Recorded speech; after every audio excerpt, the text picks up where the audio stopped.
My fridge finally stopped humming, so let's make a video. The new internet of content creation tells you to pick a niche. I chose zines as my niche. But the thing is, I make all kinds of things. I am a DIY person at heart. So I picked zines not because they are my favorite thing, but because I am always making zines. I make sourdough starter and I bake bread and I sell it at the farmer's market. I sew my own clothes. In fact, I'm wearing a dress that I made right now. I have an entire wall of art supplies that I have bought and tried and put away and not used. But that doesn't mean that I'm not constantly making. Throughout all of those projects, I make zines because at the heart of it, I make zines about my processes. In today's video, I want to talk a little bit about how the pandemic has changed my process.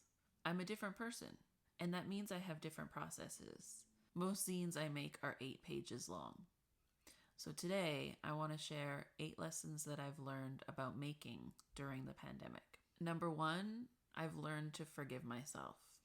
Life is so much harder now, and I need to be okay with that. I forgive myself for what I cannot do, and I celebrate what I can.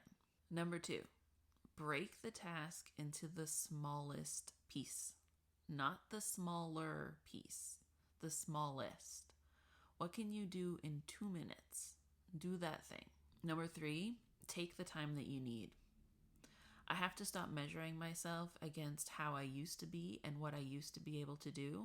I'm learning new ways to do it, and those new ways are taking a little bit longer than usual. Number 4 is about embracing that change. Life is different, and different can be a good thing. I was in kind of a rut before the pandemic, so I'm taking advantage of everything that's new, and I'm kind of becoming a new person. So number 5 is letting go of my old identities. I used to be a person who cooks from scratch. Now I'm a person who buys ready-made meals. And she's not better or worse, she's just different.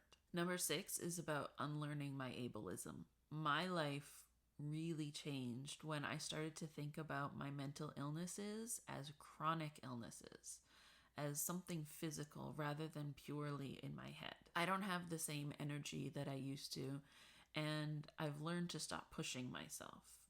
I've learned to rest a lot.